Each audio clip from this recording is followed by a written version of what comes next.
Dear students, welcome to Arya study zone. कैसे हैं आप लोग? आई थिंक आप ठीक ही होंगे। तो आज अपने नेक्स्ट लेक्चर के अंदर इंटर करने वाले हैं, जहां पर हम देखेंगे अपनी सेकंड कोलिगेटिव प्रॉपर्टी, जिसका नाम है यूग्लियोस्कोपी और जिसको हम एलिवेशन इन बॉइलिंग पॉइंट के नाम से बुलाते हैं। लास्ट लेक्चर के अंदर हमने आपको सिखाया था कि किस टाइप से आपकी पहली कोलिगेटिव प्रॉपर्टी आपका relative lowering in vapour pressure से कैसे हम डिफरेंट टाइप ऑफ न्यूमेरिकल को सॉल्व करते हैं। तो अपना ज़्यादा ना टाइम को वेस्ट करते हुए हम स्टार्ट करने वाले हैं अपना पहली कोलिगेटिव प्रॉपर्टी नहीं, दूसरी कोलिगेटिव प्रॉपर्टी, जिसको अपन बोलेंगे यहाँ पर एलिवेशन इन बॉइलिंग पॉइंट। ठीक है, तो ये अपना एलिवेशन इन बॉइलिंग पॉइंट है और ये सेकंड कोलिगेटिव प्रॉपर्टी। जैसा आपको पता था कि लास्ट लेक्चर से हमने कोलिगेटिव प्रॉपर्टीज़ को स्टार्ट किया था। ठीक है, लास्ट क्लास में आपको थोड़ा सा रिकॉल करा देता हूँ। लास्ट क्लास में हमने क्या पढ़ा था वो थोड़ा सा एक बार आपको आइडिया पता चल जाए, बिकॉज हम फर्दर लेक्चर पर मूव ऑन करते हैं तो उससे पहले थोड़ी सी इन्फॉर्मेशन हमें प्रीवियस होनी चाहिए। तो अपने पी नोट माइनस के पी एस अपॉन के पी एस एक फॉर्मूला ये पढ़ा था, जिसको हम बोलते हैं मोल्स ऑफ सॉल्यूट अपॉन के मोल्स ऑफ सॉल्वेंट। ओके, ये आपका फर्स्ट फॉर्मूला था जो अपने डिफरेंट टाइप ऑफ न्यूमेरिकल को सॉल्व करने के लिए यूज़ होता है। सेकेंड वन अपना था पी नोट माइनस के पी एस अपॉन के आपका पी नोट, तो इसको अपन बोलते हैं मोल फ्रैक्शन ऑफ सॉल्यूट। ठीक है भैया। और तीसरा अगर मैं मोलालिटी का वाला फॉर्मूला आपके लिए बोलूँ तो वो था आपके पास पी नोट माइनस के पी एस अपॉन के P S is equal to molality into के molar mass of solvent divide by 1000। यही अपने पास फॉर्मूले थे ना। इन तीन फॉर्मूलेज के बेस पर मैंने डिफरेंट टाइप ऑफ क्वेश्चंस को सॉल्व किया था और बड़ी आसानी से आपने हर क्वेश्चन का आंसर निकाल लिया था। आई होप पूरी तरीके से आप यहाँ पर जागरूक हों, क्योंकि जागरूकता अभियान आपको चलाना पड़ेगा। खुद पहले जागरूक होइए, बाद में दूसरों को जागरूक करिए। तो अपनी सेकंड कोलिगेटिव प्रॉपर्टी में आज हम पढ़ने वाले हैं क्या चीज़? Elevation in boiling point. ये तो था सब कुछ पुराना मामला, लेकिन आज जो हम पढ़ने जा रहे हैं वो आपका सेकंड कोलिगेटिव प्रॉपर्टी है। तो एक बार जोर से नारा लगा दीजिए। कौन सा? हाँ, सुरेंद्र सर की जय हो, है ना, वो वाला नारा लगाते हैं ना। तो एक्चुअली होता क्या था, जब हम कॉम्पिटिटिव एग्जामिनेशन की प्रिपरेशन करने गए थे तो केमिस्ट्री वाले सर थे और उनके संग जूलॉजी की एक मैम थी। ठीक है, अब पता नहीं मैम, एक्चुअली जब सर इंटर हुआ करते थे तो उससे पहले मैम क्लास के अंदर ही रहती थी, तो क्लास के अंदर इंटर होने से पहले ही एक जोर का नारा लगवाते थे, वैशाली मैम की जय हो, है ना। तो इसलिए मुझे थोड़ा सा ध्यान आया। बाकी आप दिल और दिमाग में मत लीजिए चीज़ों को, जो यहाँ पर बोल रहे हैं अपन उसी को ही पढ़िए। ठीक है, एक्स्ट्रा ऑर्डिनरी चीज़ें केवल और केवल आपके एंटरटेनमेंट के लिए बेटर हो सकती हैं, but from the point of view of lecture ये आपके लिए इर्रेलेवेंट चीज़ें हैं। ठीक है, तो भैया क्या बोल रहा है यहाँ पर कि on adding a non volatile solute to a pure solvent its vapour pressure decreases. बिल्कुल है क्लियर। अभी आपको बात समझ में नहीं आई, मैं बात समझाने की कोशिश कर रहा हूँ। इसके अंदर मान के चलिए आपके पास यहाँ पर प्योर सॉल्वेंट है, लाइक आपका वाटर हो गया, यहाँ पर आपका प्योर सॉल्वेंट है और सॉल्वेंट लाइक मैंने मान लिया कि ये अपना H2O है। ठीक है, अगर मैंने बात की तो बॉइलिंग पॉइंट ऑफ H2O आपका 100 डिग्री सेंटीग्रेड होता है। 100 डिग्री सेंटीग्रेड पर मैंने इसको बॉईल किया तो मेरे पास यहाँ पर इसकी वेपर प्रेशर कैलकुलेट होगा। एज्यूम किया कि इसका जो वेपर प्रेशर निकला वो 1 atm निकला। इतनी चीज़ समझ में आई। आफ्टर दैट मैंने क्या कर दिया, इसी सॉल्वेंट के अंदर, इसी प्योर सॉल्वेंट के अंदर मैंने यहाँ पर नॉन वोलेटाइल सॉल्यूट को डाल दिया। जैसे ही आपने यहाँ पे नॉन वोलेटाइल सॉल्यूट को ऐड ऑन किया प्योर सॉल्वेंट के अंदर, तो यहाँ पे आपका जो वेपर प्रेशर एक्सपेक्टेड जो कैलकुलेट होना चाहिए था वो यहाँ पर डिक्रीज हो गया। क्या हो गया? डिक्रीज हो गया। ये तो हमने पढ़ा था यहाँ पे लास्ट क्लास में कि मेरे पास यहाँ पर नॉन वोलेटाइल सॉल्यूट को डालने के बाद में, किसको डालने के बाद में, ये आपके पास नॉन वोलेटाइल के क्रिस्टल मान लो, पार्टिकल्स मान लो, और वो किसके अंदर है, प्योर सॉल्वेंट के अंदर। अब आपका ये सॉल्यूशन बन चुका है, बिकॉज सॉल्यूट इसके अंदर एड ऑन है, सॉल्वेंट पहले से ही था, तो ये सॉल्यूशन हो गया आपका, ठीक है। अब वही सेम टेम्परेचर आपका बॉइलिंग पॉइंट 100 डिग्री सेंटीग्रेड पर मैंने इसको बॉईल किया, तो इसका वेपर प्रेशर जो कैलकुलेट होगा वो आपका लेस देन 1 atm होगा। यहाँ पे लाइक वो आपका 0.7 atm हो सकता है, 0.8 atm हो सकता है, बट इतना तो कंफर्म है कि ये 1 atm नहीं हो सकता। क्यों नहीं हो सकता? क्योंकि यहाँ पे जो नॉन वोलेटाइल सॉल्यूट के पार्टिकल हैं वो भी हीट को कंज्यूम करेंगे, वो भी हीट को एब्जॉर्व करेंगे, और जैसे ही हीट को एब्जॉर्व करेंगे तो इनकी वेपर्स तो बाहर निकलने वाली नहीं है, क्योंकि ये तो आपका नॉन वोलेटाइल सॉल्यूट है। तो इसीलिए यहाँ पर जो आपका वेपर प्रेशर मिल रहा है वो यहाँ पर लेस देन 1 atm है। बोलो बात समझ में आ रही है आपको? ठीक है। अच्छा, फिर अगर मुझे यहाँ पे 1 atm वेपर प्रेशर को यहाँ पे कैलकुलेट करना है, वेपर प्रेशर को और ज़्यादा कैलकुलेट करना मुझे यहाँ पे, तो क्या करना पड़ेगा? मुझे यहाँ पे बॉइलिंग पॉइंट को इंक्रीज़ करना पड़ेगा। भाई बॉइलिंग पॉइंट को मुझे इंक्रीज़ करना पड़ेगा, टेम्परेचर को इंक्रीज़ करना पड़ेगा, नहीं करना पड़ेगा? मीन्स यहाँ पे जो आपका बॉइलिंग पॉइंट आपकी बार जो होगा वो यहाँ पे ग्रेटर देन कितना होगा, 100 डिग्री सेंटीग्रेड होगा, नहीं होगा? अब स्टार्टिंग में देखिए जो आपका यहाँ पे 1 atm वेपर प्रेशर कैलकुलेट हो रहा था वो यहाँ पे बॉइलिंग पॉइंट था 100 डिग्री सेंटीग्रेड, लेकिन इस वाली कंडीशन में आपका 100 डिग्री सेंटीग्रेड से ज़्यादा टेम्परेचर मैं प्रोवाइड करा रहा हूँ, क्योंकि इसके अंदर non volatile solute add on हो चुका है। तो यहाँ पे पहले कितना था आपका टेम्परेचर और बाद में कितना है जब आपका नॉन वोलेटाइल सॉल्यूट मैंने यहाँ पे डाल दिया, यही चीज़ कहलाती है आपकी elevation in boiling point. Elevate बोलते हैं किसी चीज़ को, एलिवेट करना, बढ़ाना, इंक्रीज़ करना। तो मैंने यहाँ पे बॉइलिंग पॉइंट को इंक्रीज़ किया है, और कितना इंक्रीज़ किया है यही कहलाता है आपका एलिवेशन इन बॉइलिंग पॉइंट। बोलो बात समझ में आई आपको? ठीक है, ये क्लियर हुई? वही चीज़ यहाँ पे बोली है आपको स्टेटमेंट की फॉर्म में कि on adding a non volatile solute to a pure solvent its vapour pressure decreases. आपका जो वेपर प्रेशर होता है वो क्या होगा, यहाँ पे डिक्रीज होगा। सेकंड वन, आखिर ये बॉइलिंग पॉइंट क्या होता है आपका? अब आप बोलोगे कि सर बॉइलिंग पॉइंट एक ऐसा टेम्परेचर होता है जहाँ पर कोई सब्सटेंस लिक्विड स्टेट से वेपर स्टेट के अंदर कन्वर्ट होना स्टार्ट होता है, तो उसका बॉइलिंग पॉइंट कहलाता है। जी हाँ, इसको तो 6th वाला स्टूडेंट भी बता देगा, 7th स्टैंडर्ड वाला बता देगा, बट आप केमिस्ट्री पढ़ रहे हैं 12th स्टैंडर्ड की, तो आपकी जो डेफिनेशन है वो थोड़ी सी टेक्निकल होनी चाहिए, एडवांस होनी चाहिए। अगर आपसे कोई पूछे तो आपको उस बंदे को लगे कि यहाँ पर आप केमिस्ट्री के स्टूडेंट हैं, तो वहाँ पर बॉइलिंग पॉइंट क्या होता है? बॉइलिंग पॉइंट बेसिकली एक ऐसा टेम्परेचर होता है जहाँ पर vapour pressure of liquid equal होता है पी एक्सटर्नल के। बॉइलिंग पॉइंट क्या होता है? वेपर प्रेशर ऑफ लिक्विड किसके इक्वल होता है आपका? हाँ, पी एक्सटर्नल के। और जो पी एक्सटर्नल होता है आपका ये 1 atm होता है। क्या होता है? 1 atm। 1 atm बेसिकली आपका ये नॉर्मल बॉइलिंग पॉइंट होता है। क्या होता है? नॉर्मल बॉइलिंग पॉइंट होता है आपका, ठीक है। और अगर मैं बात करूँ आपका 1 atm 760 mmHg होता है, as you know that in early questions, previous questions के अंदर मैंने इस चीज़ को बताया था, आपको ध्यान होगा, कोई दिक्कत वाली बात नहीं है आपका, ठीक है। समझ में आ रही है बात आपको? अच्छा, on adding a non volatile solute to a pure solvent its boiling point will increase. बिल्कुल भैया, बॉइलिंग पॉइंट इंक्रीज होता है, and the boiling point of solution will greater than the boiling point of pure solvent. इसने बोला कि मेरे पास यहाँ पर boiling point of pure solvent वाला जो होता है यहाँ पर उससे कहीं ज़्यादा होता है आपका बॉइलिंग पॉइंट ऑफ सॉल्यूशन। तो अपने पास इसको जो मैंने बॉइल किया है ये अपने पास बॉइलिंग पॉइंट ऑफ सॉल्यूशन मान लेते हैं इसको, जिसको अपन यहाँ पे टीबी के नाम से बुलाएंगे। किस नाम से बुलाएंगे?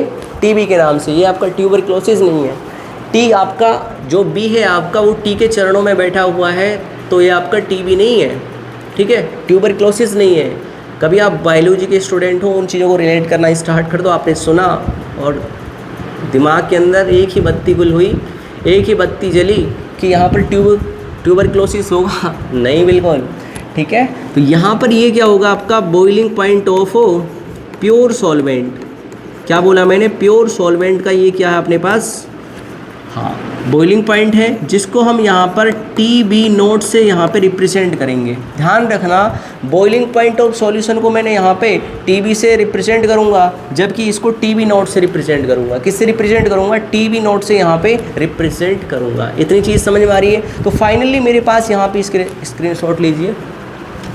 तो फाइनली मेरे पास यहाँ पे एक चीज़ बड़ी क्लियर हुई कि भाई मेरे पास जो यहाँ पे एलिवेशन इन बॉइलिंग पॉइंट है वो basically boiling point of a solution minus के boiling point of pure solvent, यही तो होगा आपका फॉर्मूला। अगर मैं फॉर्मूले की बात करूँ तो मेरे पास एलिवेशन इन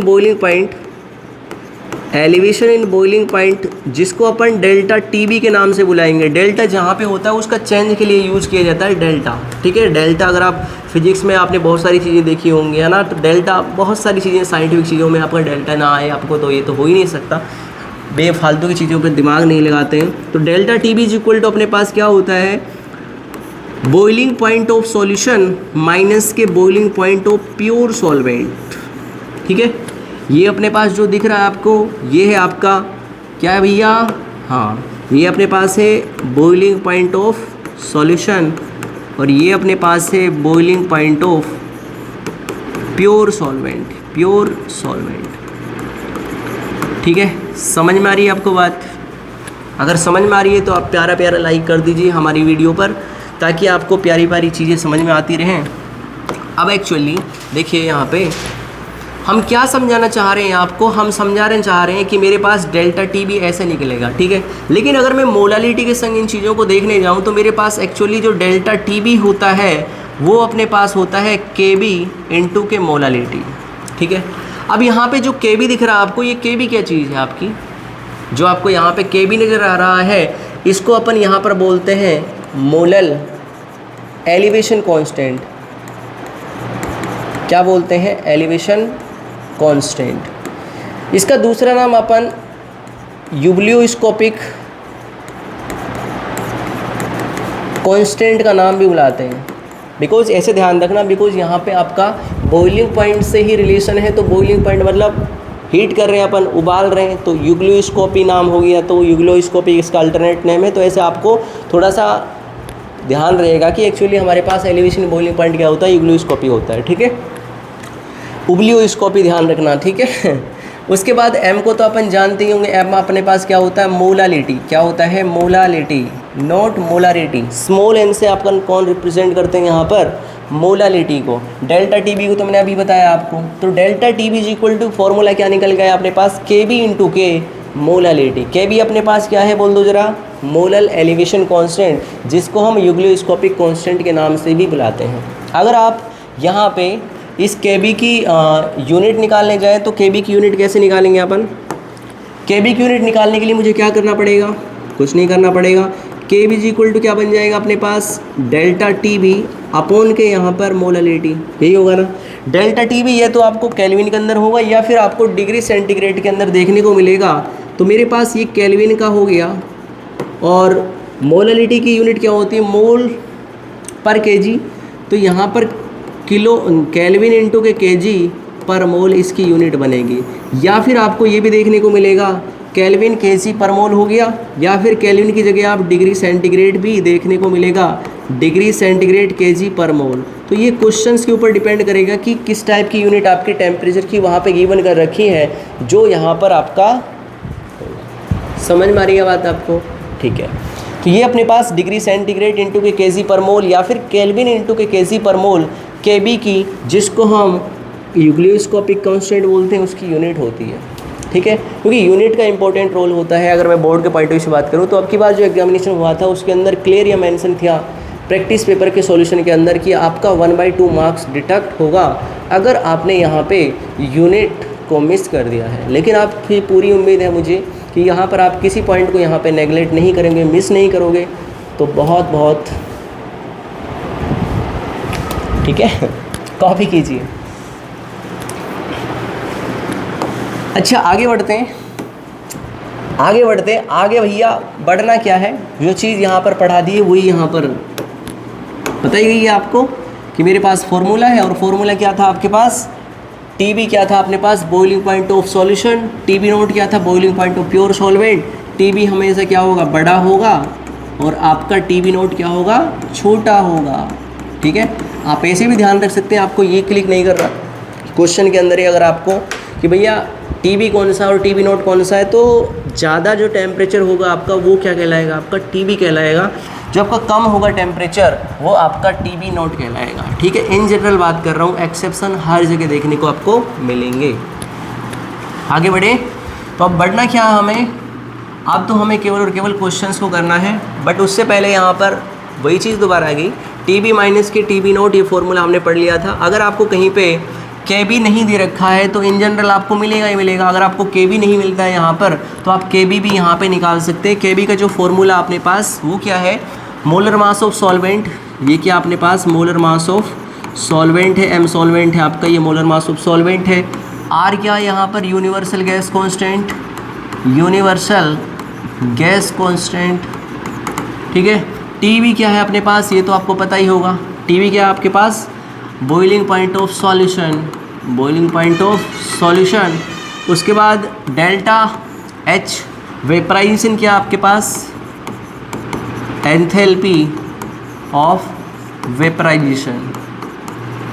लेकिन ये बहुत कम चांसेस हैं, और अगर मैं बात करूँ from the point of view, board के पॉइंट ऑफ व्यू से, from the boards point of view, आपको यहाँ पर एंथैल्पी ऑफ वेपराइजेशन या फिर आपको दूसरी जो चीज़ें हैं ये फॉर्मूला आपको देखने को मिलेगा ही नहीं, ये गारंटी है। ठीक है, ये आपके कॉम्पिटिटिव एग्जामिनेशन के पॉइंट ऑफ व्यू से चांसेस हैं, वहाँ पर भी बहुत ही माइनर चांसेस हैं कि आपके पास ये फार्मूला आपको यूज़ करने को मिले। बिकॉज अगर इस फार्मूले को उसने दे दिया तो सीधा ये समझिए कि उसने आपकी कैलकुलेशन को इतना कॉम्प्लिकेटेड बना दिया है कि वो आसानी से होने वाली नहीं है। विदाउट कैलकुलेटर तो ये बनेगी ही नहीं। तो इसीलिए एग्जामिनर क्या करता है, इसको जानबूझकर यहाँ पर फंसाता है कि भैया आपका टाइम भी कंज्यूम हो, और सिंपल देता वैसे देता भी है तो, बट छोड़ो, हम बोर्ड के पॉइंट ऑफ व्यू से पढ़ रहे हैं तो इसका तो कोई लेना देना अपन को है ही नहीं।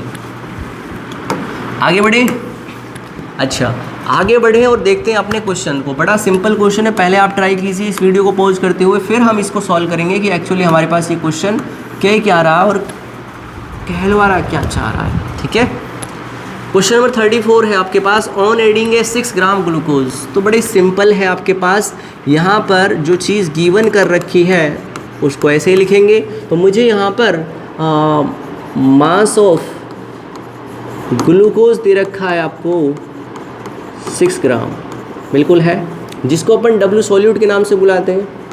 इसको किस नाम से बुलाते हैं, W सॉल्यूट के नाम से बुलाते हैं। दूसरी चीज़, मुझे यहाँ पे W सॉल्वेंट दे रखा है जो वाटर के रूप में काम कर रहा है, वो आपके पास कितना, 50 ग्राम।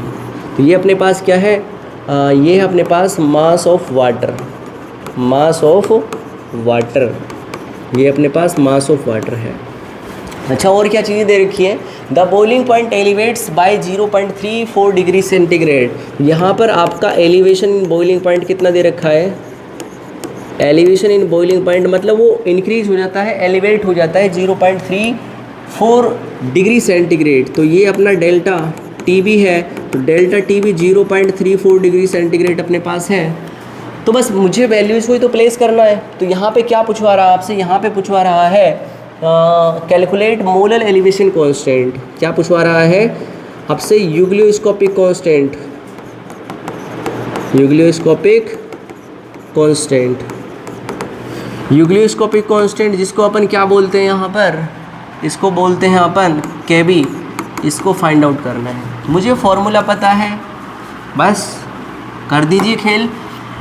आपको पता है delta TB is equal to क्या होता है, KB इंटू के मोलालिटी। डेल्टा TB दे रखा है 0.34 degree centigrade is equal to KB, तो मुझे निकालना है इंटू के मोलालिटी अपने पास गिवन मास 6 ग्राम अपॉन के मोलर मास कितना 50 ग्राम हो गया। अच्छा 50 ग्राम है, नहीं, अरे अरे मोलर मास लिखना है इसका। मोलर मास कितना होता है 180 ग्राम होता है। ठीक है, डिवाइड किया मैंने W सॉल्वेंट से, W सॉल्वेंट कितना अपने पास 50 ग्राम, तो 50 ग्राम डिवाइड बाई कितना भैया बताइए। हाँ वेरी गुड, डिवाइड करेंगे अपन कितने से, 1000 से। कितने से करेंगे, 1000 से। तो यहाँ से अपने पास इसे कट करोगे तो 6 बन जा, ये 30 बन गया, 6 × 10⁻⁴ 30 यहाँ से 0 से ये ख़त्म हो गया, ये आपका 20 टाइम चला जाएगा, ये आपका ये हो गया।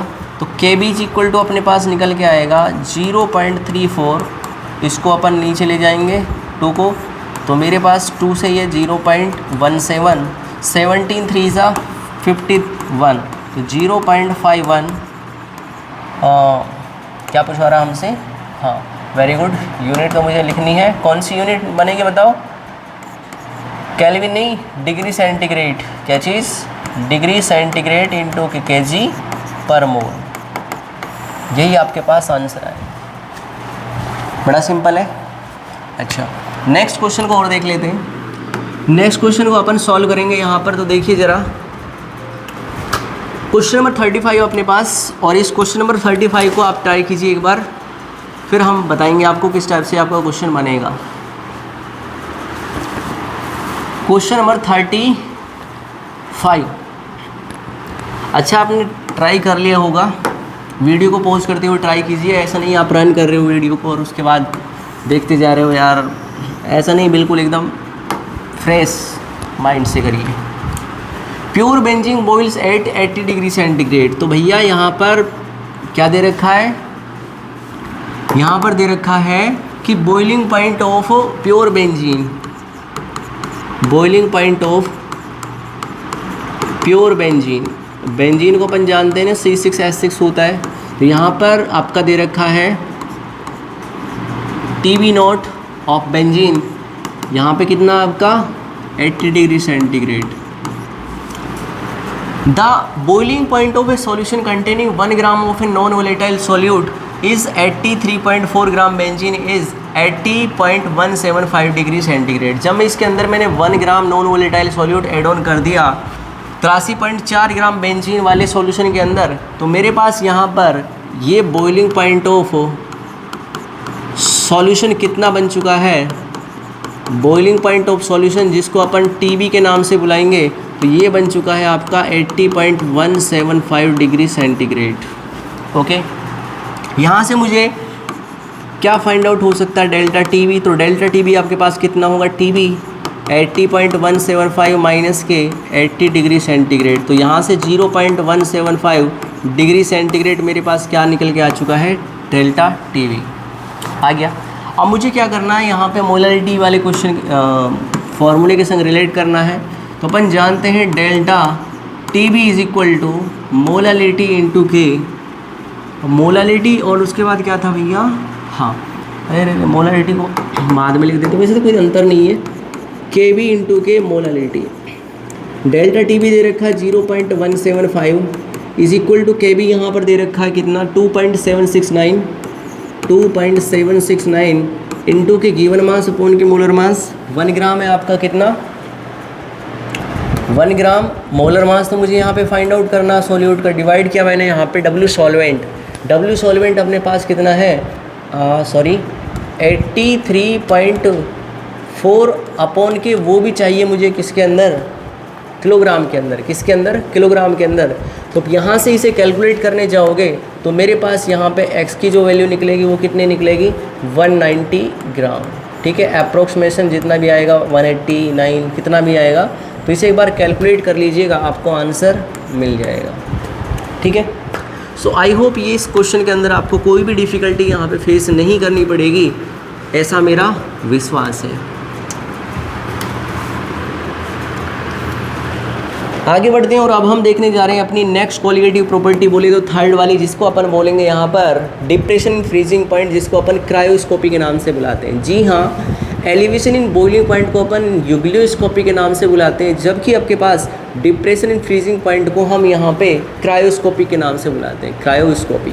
ठीक है, याद रखना क्रायोस्कोपी क्या है, जैसे हमने वहाँ पर ये पढ़ा था ठीक इसी प्रकार से आपको ये भी पढ़ना है। मैं आपसे बोलता हूँ कि मेरे पास किसी चीज़ को फ्रीज़ करना है, जनरली आप बोलोगे सर फ्रीजिंग पॉइंट क्या होता है, मतलब अगर आपको पता नहीं है टेक्निकल डेफिनेशन क्या है, तो आप यही बोलोगे सर कि ऐसा टेम्परेचर जहाँ पर कोई सब्सटेंस फ्रीज़ होना स्टार्ट होता है तो उसका फ्रीजिंग पॉइंट होता है। लाइक दैट आपका वाटर है, अगर वाटर को अगर मैं बॉईल करता हूँ 100 डिग्री सेंटीग्रेड पर, तो वो उसका बॉइलिंग पॉइंट है। 0 डिग्री सेंटीग्रेड पर अगर मैं चला जाता हूँ तो वहाँ से आपका फ्रीज होना स्टार्ट होता है वाटर। तो ये आपका freezing point of water 0 degree centigrade बोले तो 273 केल्विन होता है। ठीक है, ऐसी मान्यताएं हैं जो आपकी आर्बिट्रेरी वैल्यू होती हैं, ये आपको ध्यान रखनी पड़ेंगी आपको थोड़ी सी। ठीक है, तो अपने पास फ्रीजिंग पॉइंट ऑफ वाटर कितना होता है, 0 डिग्री सेंटीग्रेड बोले तो 273 केल्विन होता है। अब देखिए जनाब, मेरे को यहाँ पे फ्रीजिंग पॉइंट फ्रीज करना है किसी चीज़ को। पहली बात तो इसने फ्रीजिंग पॉइंट की डेफिनेशन बोली है, तो फ्रीजिंग पॉइंट की जो डेफिनेशन है उसमें बोला है कि ऐसा temperature the vapour pressure of liquid solvent becomes equal to vapour pressure of its solid form. इसने बोला है कि मेरे पास vapour pressure of liquid solvent, मतलब वेपर प्रेशर ऑफ लिक्विड किसके इक्वल होता है, vapour pressure of solid form के। थोड़ी सी बात पची नहीं सर कि वेपर प्रेशर का और यहाँ पर सॉलिड फॉर्म के अंदर कुछ बात पच नहीं रही है कि सॉलिड स्टेट के अंदर भी क्या वेपर प्रेशर होता है। तो हाँ जी हाँ, ठीक है। तो आपका यहाँ पर सॉलिड फॉर्म के अंदर भी यहाँ पे वेपर प्रेशर कैलकुलेट होता है। ऐसा नहीं है कि आपको केवल और केवल लिक्विड या फिर वेपर फेज के अंदर ही यहाँ पर वेपर प्रेशर देखने को मिले, आपका सॉलिड के अंदर भी क्या होता है, यहाँ पर वेपर प्रेशर होता है। ठीक है, समझ में आ रही है आपको बात। तो ये ऐसा टेम्परेचर होता है जहाँ पर vapour pressure of liquid solvent होता है, उसकी किस फॉर्म के अंदर, सॉलिड फॉर्म के अंदर जो वेपर प्रेशर होता है उसके इक्वल होता है। ठीक है, अब हमारे पास एक चीज़ है कि vapour pressure of liquid, vapour pressure of solid किसके इक्वल होता है, ये तो मैंने बता दिया ना, नीचे ही बता दिया। जैसे आपका 0 डिग्री सेंटीग्रेड है, तो 0 डिग्री सेंटीग्रेड वो तापमान है जहाँ पर आपका vapour pressure of liquid H2O equal होता है vapour pressure of H2O solid होता है। ठीक है, ये इसका क्या है, फ्रीजिंग पॉइंट है। तो फ्रीजिंग पॉइंट ऑफ वाटर आपका पता ही होगा 0 डिग्री सेंटीग्रेड होता है, इसमें मुझे बताने की कोई आवश्यकता नहीं है, जानती होगी इसको दुनिया। अब बात वही कि मेरे पास अगर कोई प्योर सॉल्वेंट है और प्योर सॉल्वेंट के अंदर मुझे यहाँ पे नॉन वोलेटाइल सॉल्यूट को ऐड ऑन करना है, तो उस सब्सटेंस का यहाँ पर क्या फ्रीजिंग पॉइंट घटेगा या फिर बढ़ेगा, आपके विचार से क्या होना चाहिए। पीछे मत देखिए, आप बताइए क्या होगा। हाँ वेरी गुड, आपने बताया कि यहाँ पर आपका यहाँ पे डिप्रेशन इन फ्रीजिंग पॉइंट मतलब डिप्रेस ही होगा, क्या होगा, कम होगा। आपका फ्रीजिंग पॉइंट क्या होगा, आपका कम होगा। तो यहाँ पर आपका जो फ्रीजिंग पॉइंट है वो क्या होगा, आपका डिक्रीज होगा। On adding a non volatile solute to a solvent its freezing point will be decrease, this decrease in freezing point is called depression in freezing point. और जितना यहाँ पे डिक्रीज हुआ आपका टेम्परेचर, उसी को क्या बोलेंगे अपन यहाँ पे डिप्रेशन इन फ्रीजिंग पॉइंट, जिसको बोल दो जरा डेल्टा TF के नाम से बुलाते हैं। किस नाम से बुलाते हैं, डेल्टा TF। टी के चरणों में यहाँ पर F का बलिदान है, तो इसीलिए इसको क्या बोला अपन ने, TF बोला, डेल्टा TF बोला। अब मैंने माना कि मेरे पास जो TF है वो फ्रीजिंग पॉइंट ऑफ सॉल्यूशन है, और दूसरा जो TB नोट है freezing point of pure solvent है। जो आप नोट वाला देख रहे हो ना, नोट वाले को मैं हमेशा ही एज्यूम करके चलता हूँ कि ये प्योर स्टेट वाला होगा। ठीक है, चाहे आपका वेपर प्रेशर की बात हो, एलिवेशन बॉइलिंग पॉइंट वाले टर्मोलॉजी की बात हो, या फिर आपके इसकी बात हो, तो मैं यहाँ पर नोट वाले को प्योर स्टेट वाला ही मान के चल रहा हूँ, ताकि आपको किसी भी टाइप की कोई दूसरी चीज़ें क्रॉस ना हो सके, आपको यहाँ पर कोई दूसरी चीज़ें, समझ गए ना क्या बोल रहा हूँ मैं। ठीक है, तो मेरे पास यहाँ पर TF हमेशा क्या होगा, छोटा होगा, TF नोट क्या होगा, बड़ा होगा। ये कैसे होगा, जानिए पहचानिए और देखिए। लाइक मैं बोल रहा हूँ कि मेरे पास H2O है, क्या है, H2O का जो फ्रीजिंग पॉइंट है वो 0 डिग्री सेंटीग्रेड है, क्या है, 0 डिग्री सेंटीग्रेड है। H2O के अंदर मैंने डाल दिया एक नॉन वोलेटाइल सॉल्यूट। तो यहाँ पे अगर जैसे ही मैंने नॉन वोलेटाइल सॉल्यूट डाला किसके अंदर, वाटर के अंदर, तो मेरे पास यहाँ पर फ्रीजिंग पॉइंट क्या होगा, डिप्रेस होगा। और फ्रीजिंग पॉइंट डिप्रेस होगा तो आपका जो टेम्परेचर है वो नेगेटिव के अंदर जाना स्टार्ट हो गया। अगर मैंने बोला कि मेरे पास ये पहुँच गया -4.4 डिग्री सेंटीग्रेड, तो यहाँ पे कितने का डिफरेंस आ रहा है, 4 डिग्री का डिफरेंस आ रहा है ना भाई। पहले आपका जो फ्रीज हो रहा था 0 डिग्री सेंटीग्रेड पर फ्रीज हो रहा था, लेकिन जब मैंने इसके अंदर नॉन वोलेटाइल सॉल्यूट को डाल दिया तो मेरे पास इसका जो फ्रीजिंग पॉइंट है वो घटकर -4.4 डिग्री सेंटीग्रेड हो गया। तो यहाँ पे जो आपको चेंज देखने को मिलेगा वो कितने का देखने को मिल रहा है, 4.4 डिग्री सेंटीग्रेड का। तो यहाँ पर जो यहाँ पे चेंज है वही चीज़ क्या है, डिप्रेशन फ्रीजिंग पॉइंट। बोलो बात क्लियर समझ में आई है। तो यहाँ पे आपका जो डेल्टा टी एफ का जो फॉर्मूला बनेगा वो क्या बनेगा आपके पास, बोल दो ज़रा।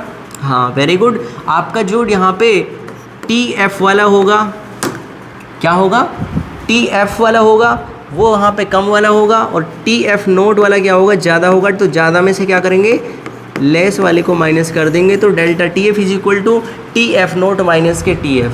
जो आपका टी एफ नोट है ये अपने पास है freezing point of pure solvent, pure solvent. और जो आपको on the other hand T F दिख रहा है फ्रीजिंग पॉइंट ऑफ सॉल्यूशन, बोले तो जब आपका प्योर सॉल्वेंट के अंदर नॉन वोलेटाइल सॉल्यूट को मैंने डाल दिया है। इतनी चीज़ समझ में आ रही है आपको, तो क्लियर हुई चीज़ें आपको, ठीक है। कॉपी कीजिए, फिर हम आगे बढ़ते हैं और देखते हैं कुछ और नई नई चीज़ें।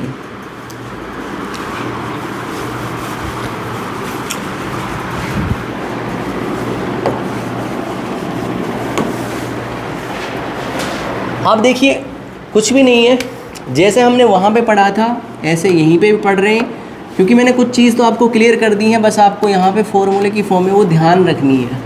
जैसे मैंने अभी थोड़ी देर पहले पढ़ाया आपको कि मेरे पास depression in freezing point delta T F क्या होता है, freezing point of pure solvent delta T F naught, sorry T F naught minus के टी एफ। और कंडीशन क्या थी आपकी यहाँ पे, जो आपका टी एफ है वो हमेशा क्या होगा, छोटा होगा टी एफ नोट से, ये वाली कंडीशन है इसके अंदर। जबकि एलिवेशन बॉइलिंग पॉइंट के अंदर क्या था, प्योर सॉल्वेंट का जो यहाँ पे बॉइलिंग पॉइंट था वो यहाँ पे कम था, जबकि बॉइलिंग पॉइंट ऑफ सॉल्यूशन वहाँ पे ज़्यादा था। तो ज़्यादा वाली क्वांटिटी के अंदर से मैं क्या करता हूँ, यहाँ पे लेस करता हूँ, ठीक है। वही काम तो करते हैं अपन यहाँ पे। दूसरी चीज़, जैसा आपने वहाँ पे पढ़ा था delta T B is equal to K B into के मोलालिटी, यही पढ़ा था ना उस क्वालिटी प्रॉपर्टी के अंदर।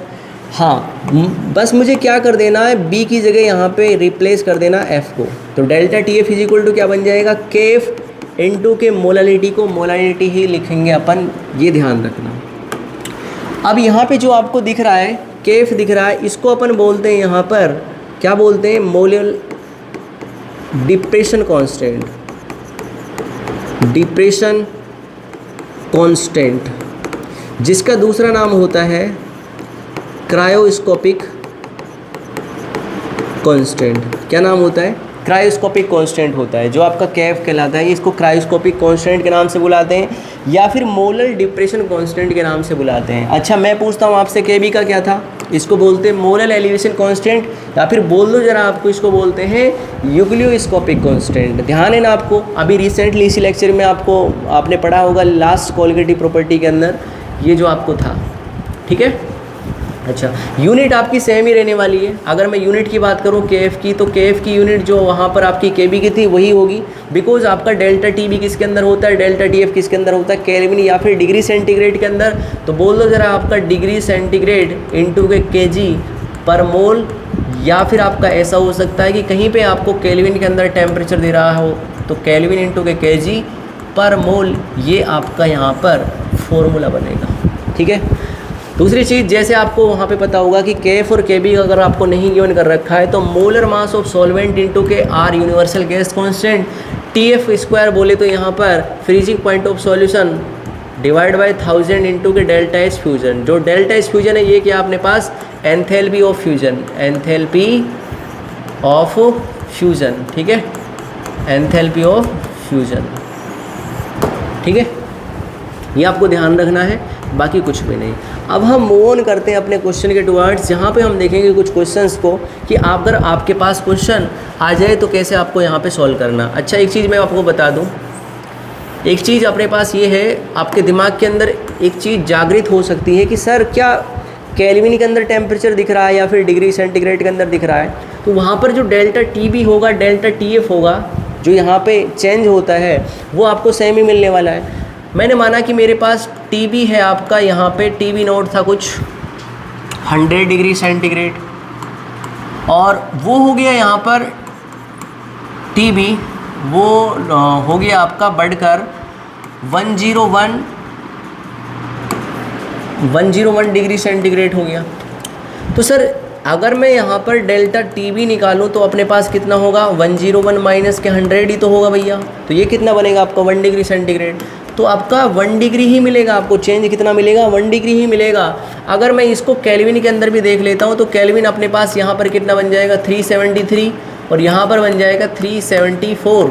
तो 374 माइनस के 373, तो अपने पास जो चेंज निकल के आएगा वो 1 का ही तो निकल के आएगा। तो इस चीज़ से आप बेनिश्चिंत रहें, बेनिश्चित नहीं निश्चिंत रहें कि आपके पास यहाँ पे जो डेल्टा टी भी निकलेगा या फिर डेल्टा टी एफ निकलेगा उसमें आपका डिग्री सेंटीग्रेड का चेंज हो या फिर आपका केल्विन का चेंज हो, चेंज तो आपको सिमिलर ही देखने को मिलेगा। हो सकता है कि वो क्वेश्चन के अंदर ऐसा बोल दे कि 100 डिग्री सेंटीग्रेड से वो एलिवेट हो चुका है 374, तो उस टाइम पे आपको ये करना पड़ेगा कि आप दोनों यूनिट्स को यहाँ पे सेम मान के चलिए, सेम कंसिडर करनी है आपको, ठीक है। क्वेश्चन पे आते हैं। अब देखिए फटाक से अपना क्वेश्चन करते हैं। पहला क्वेश्चन आपके लिए बड़ा सिंपल, साधारण और नाजुक है। करिए भैया इस क्वेश्चन को। इस क्वेश्चन के अंदर जो इन्फॉर्मेशन गिवन कर रखी है उस इन्फॉर्मेशन को अपना बेसिस मानते हुए, अपना सिद्धांत मानते हुए जो जैसा लिखा हुआ है उसको वैसे ही लिख दीजिए। जो पूछा गया उसके बीच में रिलेशन क्रिएट कीजिए कि किससे मुझे यहाँ पर ये चीज़ मिल सकती है। बस बात खत्म। यही हमारा सिद्धांत है किसी भी न्यूमेरिकल को सॉल्व करने का। तो 13.6 gram of non volatile solute, तो बोल दिया मैंने यहाँ पर कि नॉन वोलेटाइल सोल्यूट अपना W सोल्यूट दे रखा है 13.6 ग्राम। उसको ऐड किया यहाँ पर W of solvent, W of H2 20 ग्राम के अंदर। जी हाँ बिल्कुल। उसके बाद बोला था freezing point of solution is minus के 3.7 डिग्री सेंटीग्रेड। मीन्स यहाँ पे फ्रीजिंग पॉइंट ऑफ सॉल्यूशन दे रखा है माइनस के 3.7 डिग्री सेंटीग्रेड। ध्यान रखना ये आपका फ्रीजिंग पॉइंट सॉल्यूशन का है। किसका है? सॉल्यूशन का। क्लियर मेंशन कर रखा है कि freezing point of the solution, ठीक है। किसी को नहीं पता तो ध्यान रखिए, आंखें फाड़ फाड़ कर देख लीजिए कि फ्रीजिंग पॉइंट ऑफ सॉल्यूशन है। उसके बाद कैलकुलेट करना मुझे यहाँ पे मोलिकुलर मास ऑफ सॉल्यूट मुझे यहाँ पे क्या करना है? कैलकुलेट करना है। और आपको केफ दे रखा है यहाँ पर, केफ बोले तो मोली डिप्रेशन कांस्टेंट वाटर का दे रखा 1.86 केल्विन इंटू के केजी पर मोल। ये आपके पास केफ दे रखा है, केफ का वैल्यू है वाटर के लिए। बड़ा सिंपल क्वेश्चन है, वैल्यूज़ को मुझे प्लेस करना कुछ भी नहीं है इस क्वेश्चन के अंदर। तो आप जानते होंगे, पहचानते होंगे और मानते भी होंगे कि मेरे पास जो डेल्टा TF का जो फॉर्मूला होता है वो मैंने आपको बताया था कि TF नोट माइनस के TF, यही होता है ना। अच्छा, डेल्टा TF अगर अपन निकालेंगे तो मुझे पता है कि TF नोट कितना होता है। आपका आंसर होगा कुछ नहीं, दे ही नहीं रखा। हाँ, लेकिन आपको ये तो पता है ना कि ये अपने पास सॉल्वेंट क्या है? वाटर है। और वाटर का जो फ्रीजिंग पॉइंट होता है वो आपका कितना होता है? 0 डिग्री सेंटीग्रेड।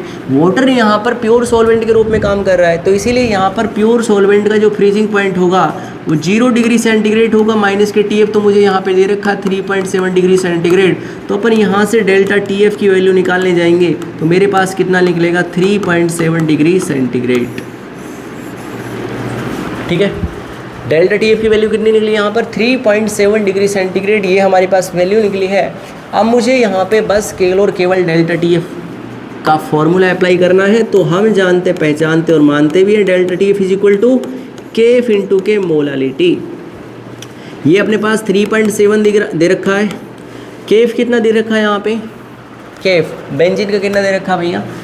1.86 दे रखा है। मोलालिटी मुझे यहाँ पे पता है क्या है? Given mass of solute upon के मोलर मास ऑफ सॉल्यूट।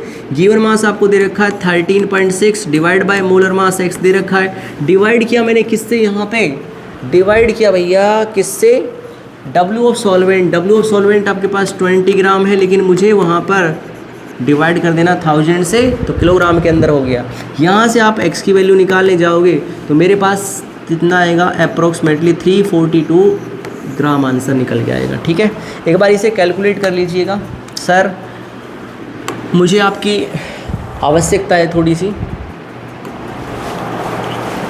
ठीक है। इस मैथमेटिकल टूल्स को थोड़ा सा कैलकुलेटर की हेल्प से बताइए एक बार,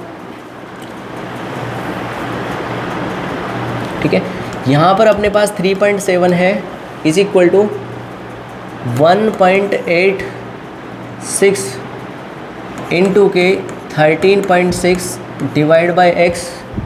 इसको अपन पलट के लिख देंगे तो यहाँ पर ये बन जाएगा 1000 डिवाइड बाई 20। एक्स को इधर की साइड खींचो, एक्स को इधर की साइड खींचेंगे तो मेरे पास 1.86 इंटू के 13.6 और उसके बाद यहाँ पर इंटू के अपन 1000 लगा दिए, डिवाइड किया मैंने किससे, आपका 3.7 इंटू के 20। सर इस वैल्यू को एक बार बताइए मुझे कितना आता है, बिकॉज़ मैंने ऑफलाइन क्लास के अंदर ये कराया है तो कई स्टूडेंट यहाँ पे सर थोड़ा सा कुछ और ही निकाल के लेके आ रहे हैं, तो कैलकुलेटर तो वहाँ पे गलती नहीं कर सकता। तो एक बार सर करिए इसे, ऐसे करना, ऊपर ऊपर वाली जो न्यूमरेटर के अंदर वैल्यू दे रखी है ना उसको पहले यहाँ पे कंप्लीट कीजिए, उसकी कैलकुलेशन कीजिए, आफ्टर दैट इन दोनों की कीजिए, फिर उसके बाद निकालिए इसे।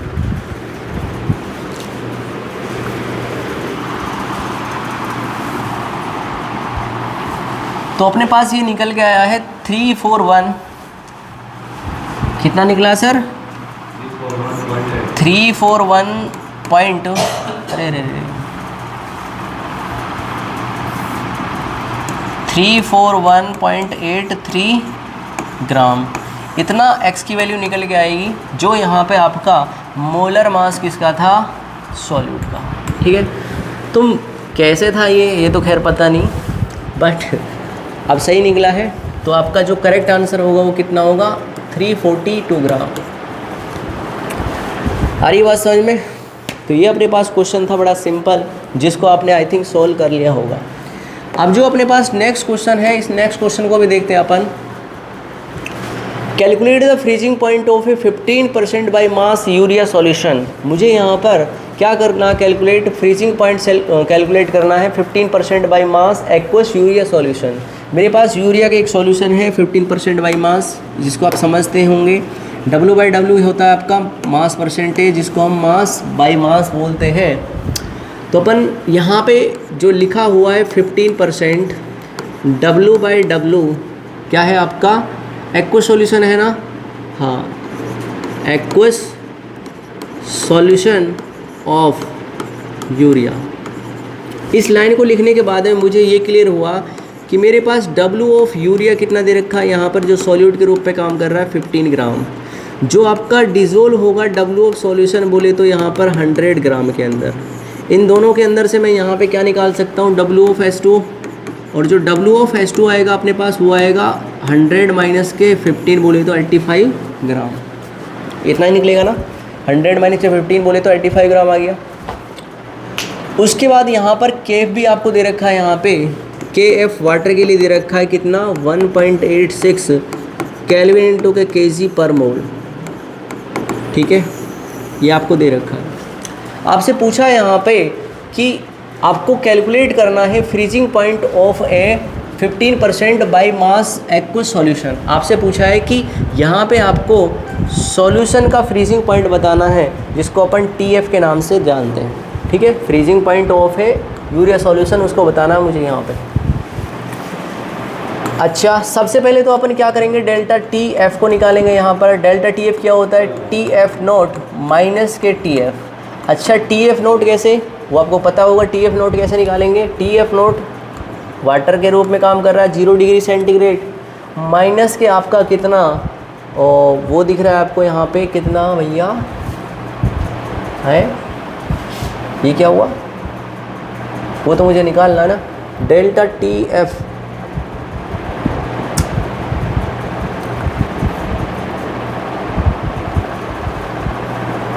ये क्या हुआ, कुछ इन्फॉर्मेशन लैग तो नहीं है।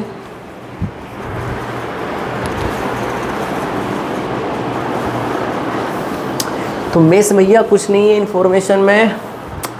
ठीक है, हमें थोड़ा सा लगा था कि कुछ मिस है, बट ऐसा कुछ नहीं है, मिस नहीं है। मुझे यहाँ पे इसको बाद में अप्लाई करना है, बिकॉज़ पहले डेल्टा TF से कुछ निकालते हैं। डेल्टा TF ही निकालते हैं भैया। डेल्टा TF का फॉर्मूला क्या होता है अपने पास, KF इंटू के मोलालिटी, यही होता है ना। अच्छा, डेल्टा TF निकालना मुझे, तो क्या बोलेंगे अपन यहाँ पर, बोल दो जरा, delta T F is equal to K F कितना दे रखा है आपका यहाँ पे, वो दे रखा है आपको 1.86। उसके बाद यहाँ पे मोलालिटी, गिवन मास कितना दे रखा है आपका 15, divide by molar mass of urea 60, divide कर दिया मैंने डब्ल्यू ऑफ सॉल्वेंट कितना आपका यहाँ पर 85, और डिवाइड कर दिया इसको किलोग्राम में कन्वर्ट करने के लिए 1000 से। यहाँ से अपना डेल्टा टी एफ निकलेगा, और डेल्टा टी एफ कितना निकलेगा, वो डेल्टा टी एफ बताना सर कितना निकलेगा,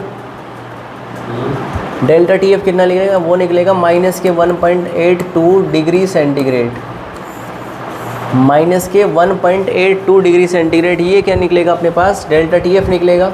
बस क्या करना है, मुझे टी एफ निकालना है, तो डेल्टा टी एफ अपने पास है ही, तो T F is equal to क्या हो जाएगा अपने पास, T F is equal to हो जाएगा कि टी एफ नोट माइनस के सॉरी प्लस का आएगा, ठीक है, प्लस का 1.82 आएगा, ठीक है। डेल्टा टी एफ इतना आया, तो मुझे क्या करना है यहाँ पर, डेल्टा टी एफ रुको एक सेकेंड, कितना निकला सर, माइनस के हाँ प्लस के 1.82 डिग्री सेंटीग्रेड है ना, इतना निकला है ना। बस क्या करना मुझे, यहाँ पे आपका जो डेल्टा टी एफ है वो आपका टी एफ नोट माइनस के टी एफ बोले तो यहाँ पे क्या निकलेगा, डेल्टा टी एफ अपने निकाला है यहाँ पर, तो 1.2882 डिग्री सेंटीग्रेड। यहाँ से आपका टी एफ 0 डिग्री सेंटीग्रेड है, माइनस के आपका टी एफ तो मुझे निकालना है, तो माइनस इधर की साइड चला जाएगा, तो T F is equal to क्या बन जाएगा, माइनस के 1.82 डिग्री सेंटीग्रेड। ये आपका टी एफ हो चुका है, क्या हो चुका है, टी एफ। बोले तो फ्रीजिंग पॉइंट ऑफ सॉल्यूशन यहाँ पे जो निकला आपका वो कितना निकला, माइनस के 1.82 डिग्री सेंटीग्रेड। तो आई होप आपको आज का लेक्चर समझ में आ गया होगा। ये थी हमारी कोलिगेटिव प्रॉपर्टीज़। तो आज हमने सेकंड एंड थर्ड वाली नॉर्मल कोलिगेटिव प्रॉपर्टीज़ से डील किया है, जहाँ पर हमने देखा कि आपके पास एलिवेशन इन बॉइलिंग पॉइंट और दूसरी आपका डिप्रेशन फ्रीजिंग पॉइंट के अंदर से कैसे आपका यहाँ पे मोलर मास, डब्ल्यू सॉल्यूट या फिर आपका के बी या फिर कैप की वैल्यू आपको निकालनी होती है। बाकी आपके जितने भी यहाँ पे क्वेश्चन हैं वो आपको डीपीपी के अंदर मिल जाएंगे। तो आई होप आपको लेक्चर समझ में आ गया होगा। तो कल मिलते हैं आपसे, टिल देन बाय।